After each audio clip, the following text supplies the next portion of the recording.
the caves in the game are really interesting because it's a very tonal shift within the whole visual look of the game. It's kind of like this more organic, more surreal, dreamlike landscape compared to what you're used to before this point. It's we kind of used the visuals and this kind of unreal theme very subtly, but here it's kind of at the forefront, and to me it's kind of been designed as this kind of journey through the inner self, through the body, and it's really designed to be a very different experience compared to the rest of the game.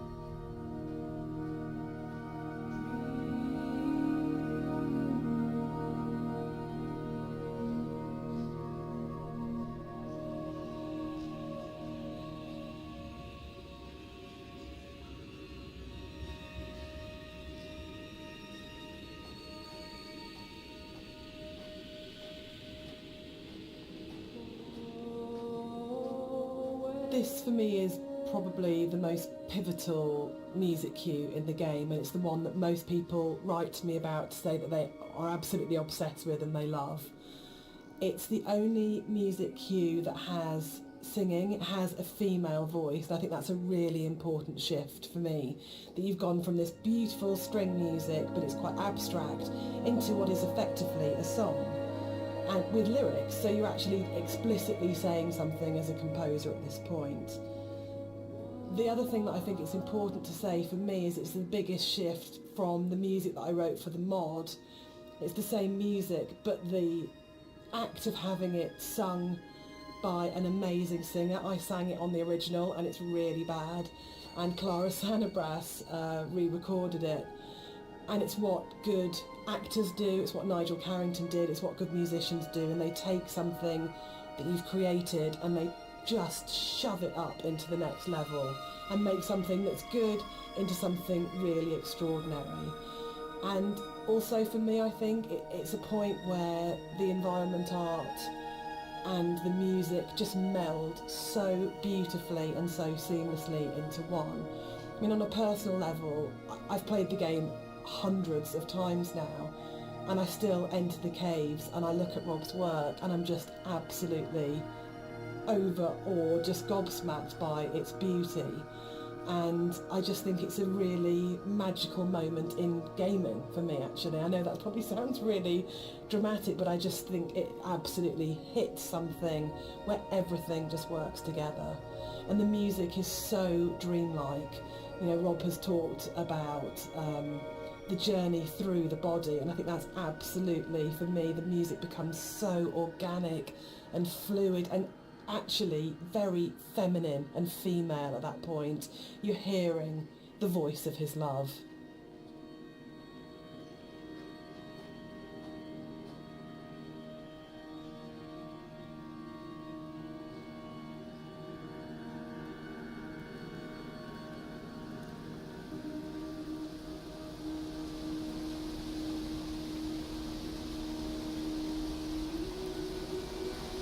I just want to say that I think you can divide caves in games into pre and post Dear Esther. I think that it's just a way of breaking away from reality into saying what you can do with these spaces that actually makes them this incredibly, much more vividly colourful and much more kind of interpretative and look from it. And it's really interesting that I look at caves now in games and I find myself going, that's a very Rob Briscoe cave. And I think that's an amazing thing to have achieved. So I think it's one of those, it's great paying other people's work compliments. I enjoy that because you never feel like you're being big-headed about yourself, but I think it is, I think particularly it does come again down to that blend between the audio and visuals that just, it's a real high watermark. I kind of, it's one of the areas in all of the games we've made that I'm most proud of.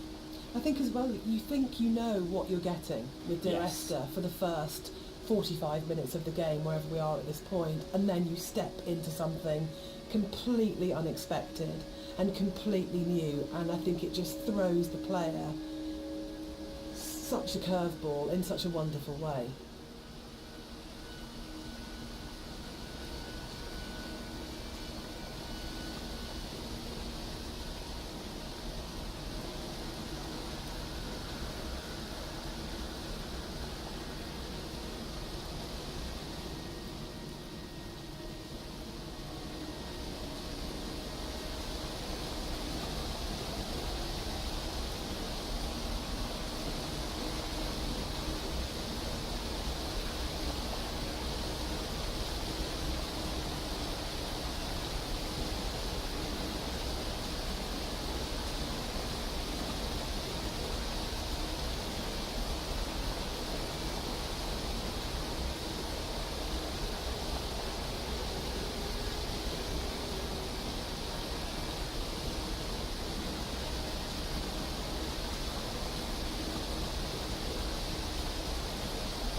I think when you're designing a game, it's very easy to get very locked into what the system can do.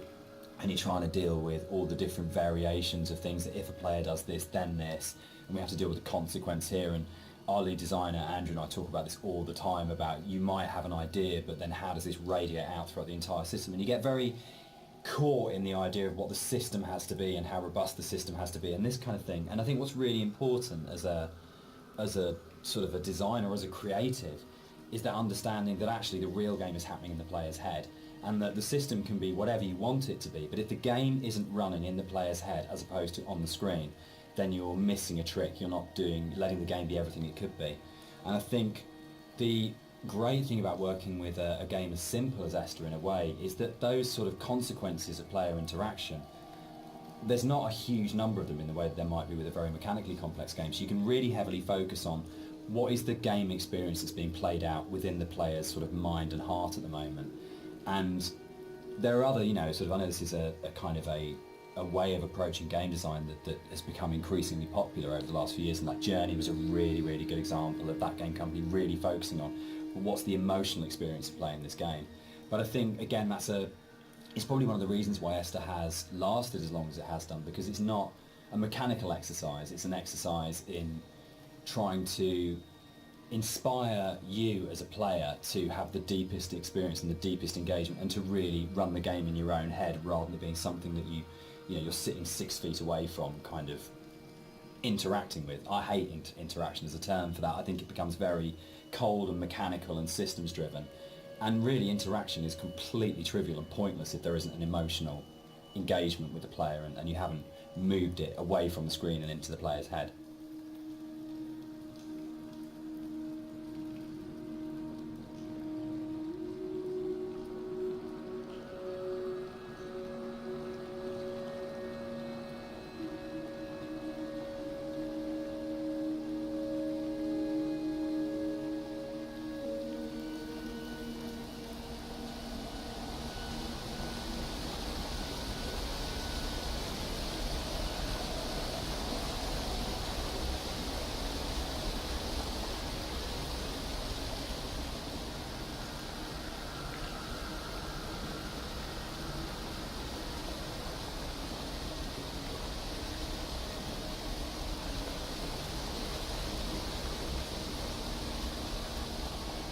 What's really important to me is that Dear Esther started out as a Half-Life 2 mod, and if the Half-Life 2 modding community hadn't championed it and celebrated it and downloaded it a lot and talked about it and loved it, then it would never have been a game. So it's never really bothered me, the kind of is it a game conversation, because as far as I can see it, Dear Esther and like everything that's come after it that's been inspired by it, this was championed by Half-Life 2 modders, and they made it what it is. And so if you've made something that the real kind of hardcore of the hardcore, in terms of these are first-person shooter modders, have gone, this is really good and really special and we're behind this, then you've already got the support of a really amazing gaming community, and the fact that they championed it, we owe them a huge amount in terms of where we are. And I'm really proud to come out of that scene. I'm really proud to be a company and to be sitting here talking about a game that started life as a mod. Yeah, I think they're the ones that really kind of like pushed us forward and given us the passion to be able to take it to a commercial level, and give us the confidence to make us believe that there's an audience for this kind of thing.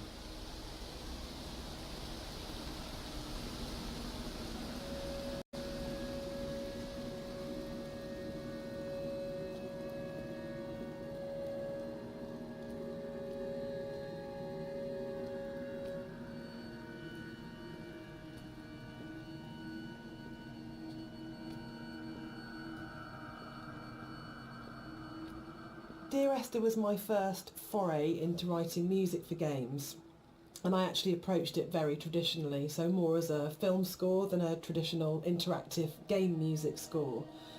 And what's really interesting for me is that the lack of interactivity in the music was never a problem for anybody that played the game. And that's a separate discussion, but there's a big schism between game music composers of how much the music should be following the player at all times in terms of interactive music.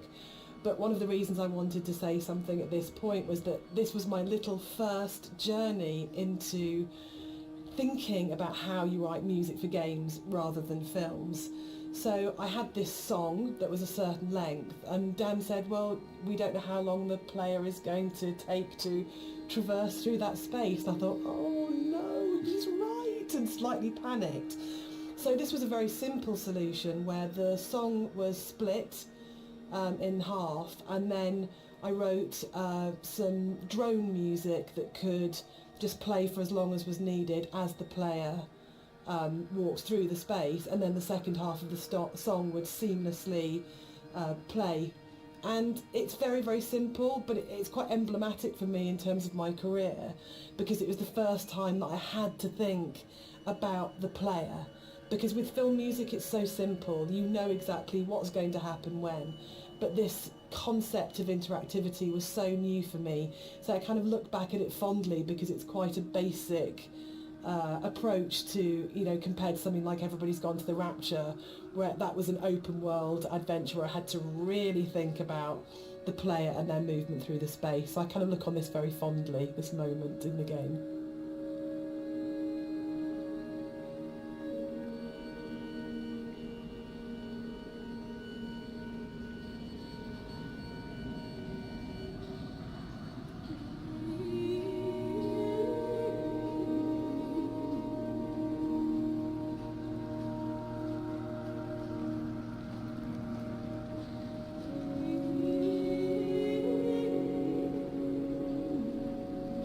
I don't know when the paper origami boats first came into things with Esther, really, but it felt like a really amazing metaphor of taking these letters and folding them into boats and then letting them leave the island, because you kind of, you know, at this point in the game, it's kind of the realisation is there that this isn't going to end well, and that the narrator is never leaving the island, and the idea that this kind of, again, the idea of communication, or the attempt or failing communication, or trying to speak through the coma or whatever it is, however you want to interpret it. But the idea of putting the boat in the underground river really felt like it kind of reinforced that sort of dreamlike kind of quality of the caves, of actually there's something really sad about this one boat, because when you see it go past, you know that even the boats aren't going to leave the island. Like this is something which doesn't have a tidy, neat kind of like resolution, and there's, even if you don't sort of think about it to that sort of level of depth, there's just something, it's one of those things that I really love about games that you can do, where it's just a moment that has a really distinct emotional tone to it, that you go, there's a pause when you see that boat goes past, that I just think is, yeah, it's something special you can do with kind of media like games.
In a lot of ways, the caves were the hardest area of the game to actually write, because we knew we didn't want to have much voiceover in there. I think because of the strength of the music, and this goes right back to the original mod, we wanted that to be the voice and for it to be a chance for Esther to speak rather than the narrator.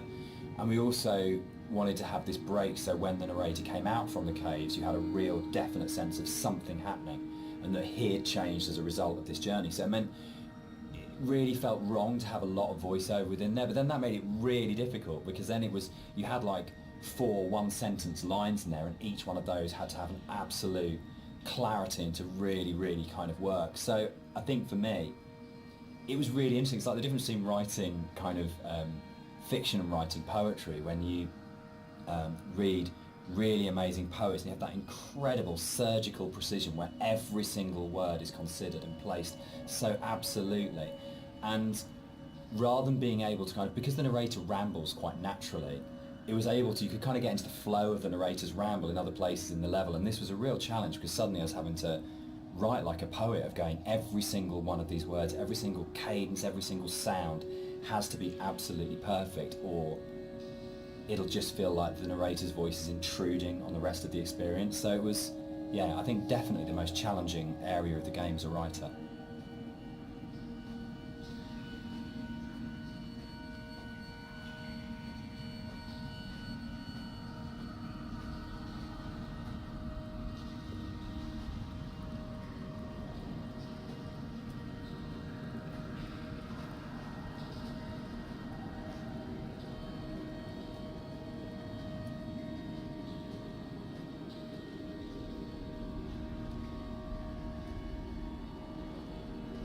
The sound here is a classic case of, again, what music I think does really well, which is you've had this soft, lyrical, beautiful, epic, dreamlike music, and then the moment you come out of the caves, you're into this really harsh soundscape, and the tonal shift is very, very brutal, I think, and deliberately so. You have very little music when you come out of the caves, you hear the wind, and it's a classic case of foreshadowing. So we know from this point that things are probably going to get bleaker, more difficult. And yeah, it's something that music does really well, I think, which is that emotional signalling and signposting.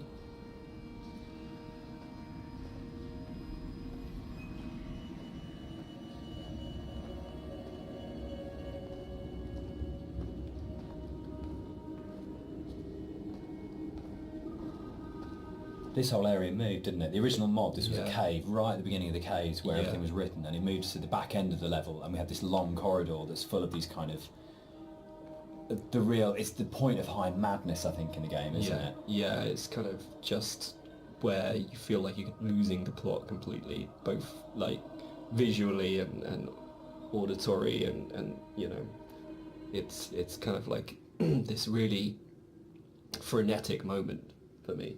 I think it's where you feel most that you're underneath a mountain, and you feel Yeah. the weight of that mountain, and just I loved the idea when we were, you know, putting through it of what would it actually take to do this, like to actually paint all these symbols and what is going on. It really, it's quite an explicit kind of thing of madness of going, you would have to be insane or very, very disturbed to actually do this, and what is the process that this person's trying to work through, what they trying to achieve by this. And I think it really strengthened it, making it a crawl through a tunnel as opposed to just a static location.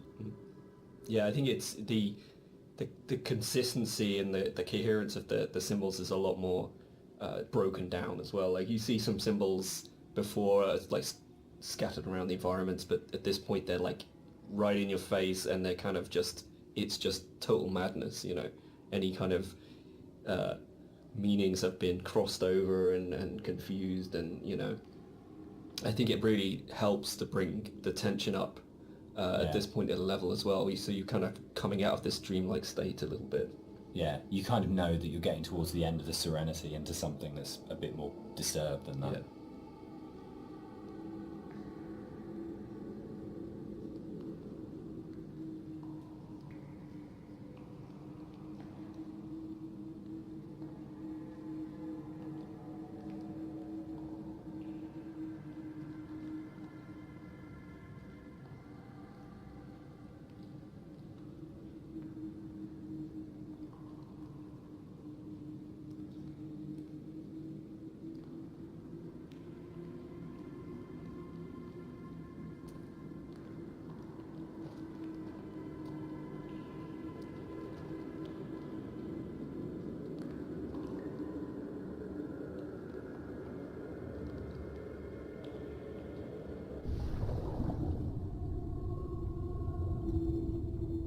This is a bit more of a contentious one because we disagree on this one. I struggle with this. With the points in the caves where you duck above and below the water, and you have to have that transition of audio, and I love the audio on both sides of the surface tension of the water, but I really struggle with you breaking water because it's such a hard edge to the sound, and I don't think there's any other way around that.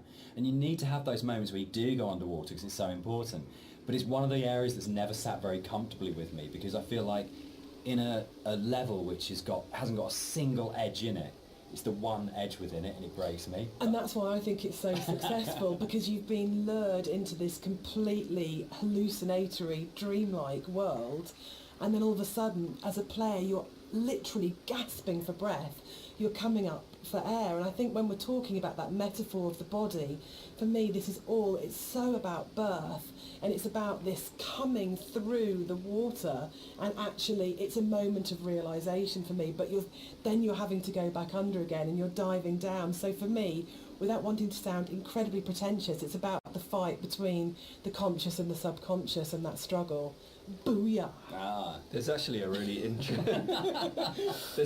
interesting thing about that underwater section there, though, is that, I don't know if you remember, but you had a certain piece of music that plays when you're underwater, and to me, I really like that. It's kind of like, because at this point it's kind of like a very calm, relaxed type of a journey, and you go underwater and it starts to break apart a little bit, and it's almost like, that kind of psychosis is still there. It's not complete bliss at this point, and and it helps to build the atmosphere up to this final jump. So we're both saying that Dan's wrong? Yeah. Excellent. Yeah. That's good. That's the way it should be.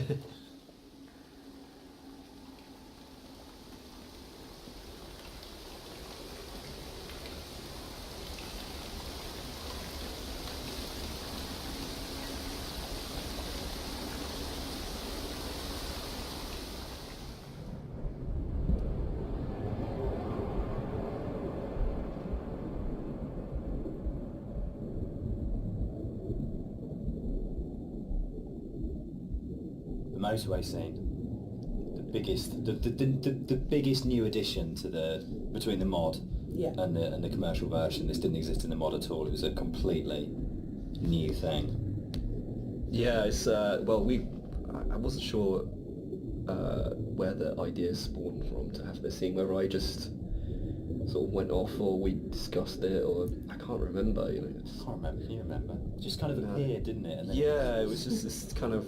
I think for me, actually, I remember being some technical difficulty between the drop and then coming out at the end part, but it was the same thing that we dealt with in the past of, like, how do we not kill the player?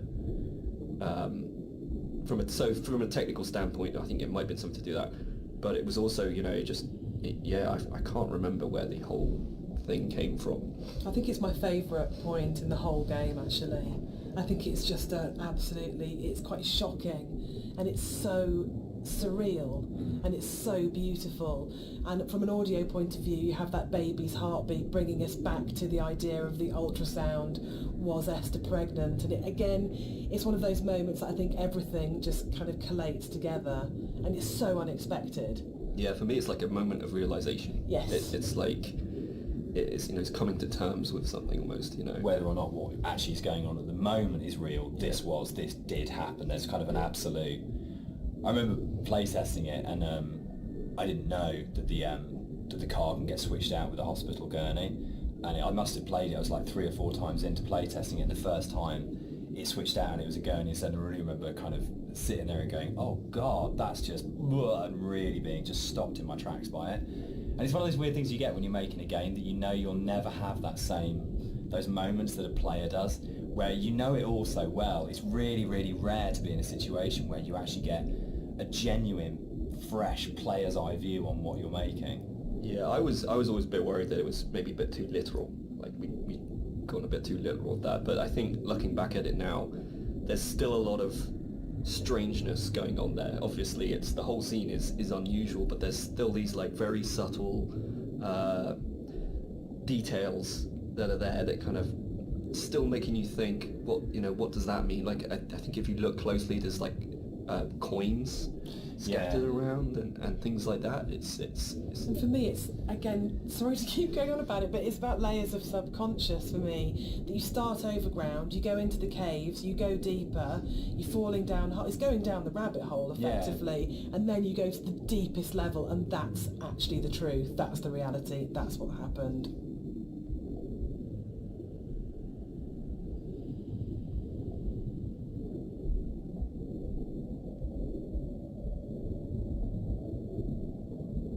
So the admission really is that I did play fast and loose with the geography of the M5. There isn't actually a welcome break services just outside the junction of Stamford, but we also know pointed out to you. players.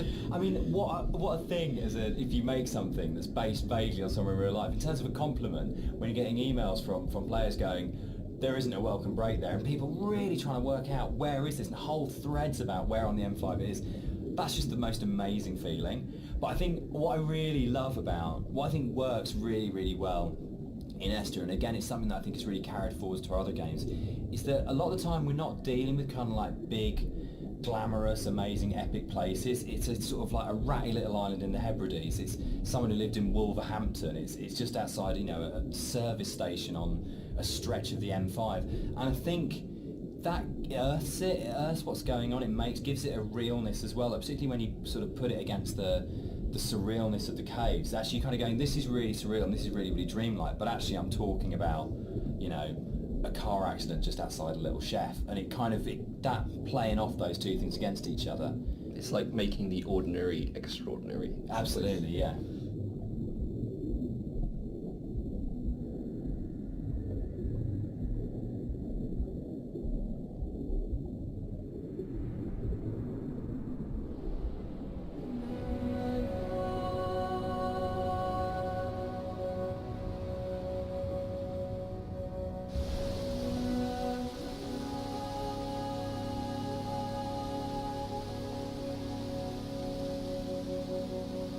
This scene for me is like really, really iconic because it kind of brings this idea of the caves being an inward journey through the body together.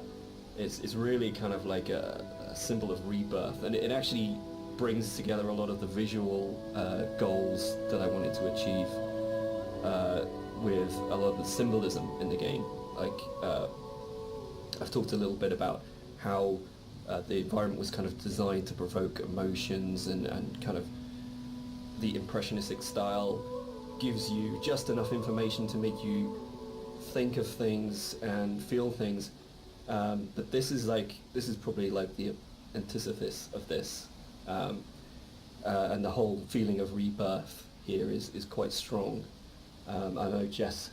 Yeah, the music's really supporting that. Yeah, because she sings always, always throughout, we've got always, always, and then she sings never, and a moment of absolute soaring. It's the climax of the music. As you come out of the water and the music kind of swells, and you just kind of, it is like a moment of change has happened in some way, and I think it's rebirth, isn't it? For me, it's his moment of clarity and acceptance and understanding of the reality of what's happened. And you're literally moving towards the light at the end of the tunnel. Yes. You're actually doing that as you go through. But the music, especially, I think before the music got layered in, that scene was nowhere near as kind of powerful for me. Like that kind of just totally made it